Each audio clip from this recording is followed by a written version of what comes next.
नमस्कार मित्रों, कैसे हैं आप सभी लोग। कैसे चल रहा है आप लोगों का अध्ययन।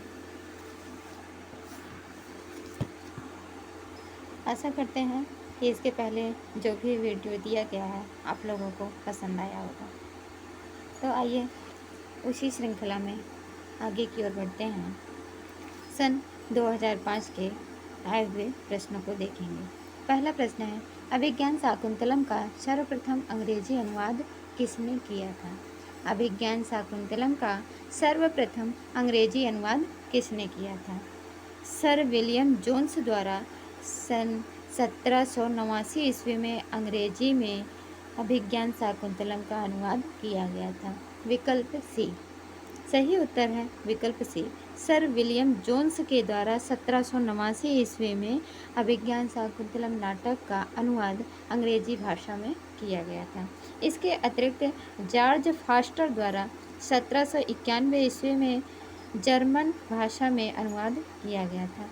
जर्मन भाषा में अनुवाद किसके द्वारा किया गया है, तो जॉर्ज फॉस्टर के द्वारा। आइए अगले प्रश्न की ओर चलते हैं। प्रश्न संख्या 2, अचेतनम नाम गुणम न लक्षयेत। यह पंक्ति किसने किससे कही। अचेतनम नाम गुणम न लक्षयेत, यह पंक्ति किसने किससे कही।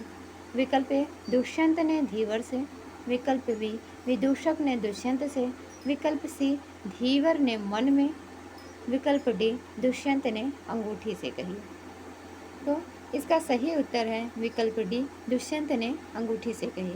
राजा अंगूठी को देखकर कहता है, ऐ अंगूठी, सुंदर और कोमल अंगुलियों वाली उस हाथ को छोड़कर तुम कैसे जल में गिर पड़ी। अथवा अचेतन वस्तु गुणों की ओर ध्यान न दे, किंतु मैंने ही क्यों प्रिया का अपमान किया है। अतः विकल्प डी सही उत्तर है। अगले प्रश्न की ओर चलते हैं। यहाँ पर खाली स्थान भरना है। इस खाली स्थान में क्या रहेगा।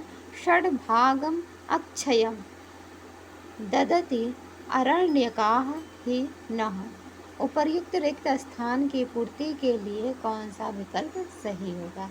यशः, तपः, मनः, धनम।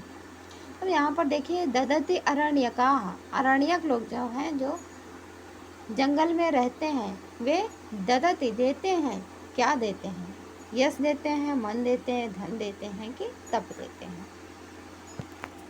आइए इसके उत्तर में देखते हैं।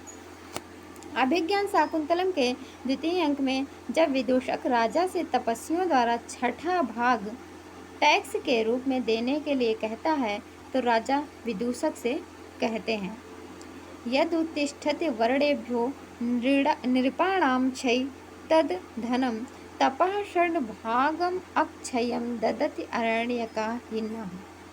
राजाओं को वर्णों अर्थात प्रजाओं से जो धन प्राप्त होता है वह तो नश्वर होता है। राजा अपने प्रजा से कर के रूप में जो कुछ भी लेता है वह तो नश्वर होता है, उसका नाश हो जाता है।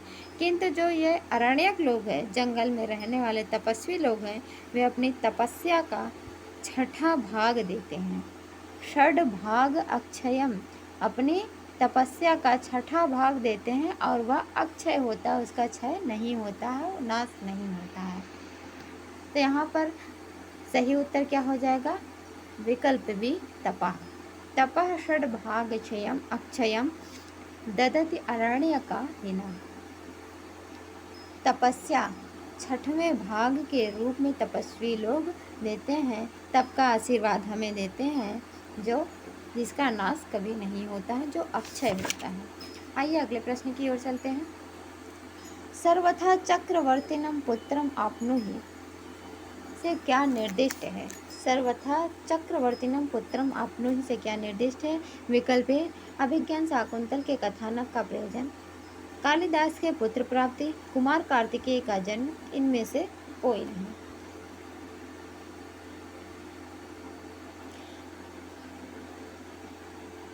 कालिदास कृत अभिज्ञान शाकुंतलम के प्रथम अंक में राजा दुष्यंत कण्व आश्रम में मृगया के लिए जब प्रवेश करते हैं, उसी समय वैखानस द्वारा मृग को मारने से मना करने पर जब दुष्यंत मान जाते हैं, तो वैखानस कहता है, वैखानस ने राजा को पुत्र प्राप्ति का आशीर्वाद देते हुए कहा, जन्म यश्च पुरोवंशे युक्त रूपमिदं तव पुत्रेयमेवं गुणोपेतं चक्रवर्तिनम आपनुहि। चक्रवर्तिनम आपनुहि, चक्रवर्ती पुत्र को प्राप्त करो। यह कौन कहा है? वैखानस ने कहा है। किससे कहा है? दुष्यंत से कहा है। जब दुष्यंत को हिरण पर बाण चलाने से रोकता है और दुष्यंत रुक जाते हैं, उसी समय वैखानस उनकी विशेषताओं का वर्णन करते हैं, पुरुवंश में उत्पन्न हुए हैं और उसी के अनुकूल इन्हें चक्रवर्ती पुत्र प्राप्त हो ऐसा आशीर्वाद देते हैं। तो यह अभिज्ञान शाकुंतलम के कथानक का प्रयोजन है, अतः विकल्प ए सही उत्तर है। यहाँ कालिदास के पुत्र की प्राप्ति की बात नहीं कही गई है, कुमार कार्तिकेय की बात नहीं कही गई है, अभिज्ञान शाकुंतलम के कथानक की बात कही गई है। विकल्प ए सही उत्तर है। अगले प्रश्न की ओर चलते हैं।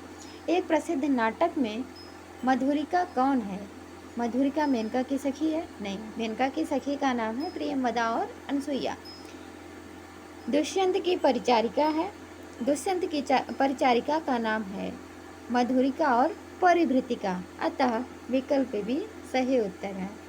मारीच के आश्रम की तपस्विनी, मारीच के आश्रम की तपस्विनी का नाम है सुव्रता।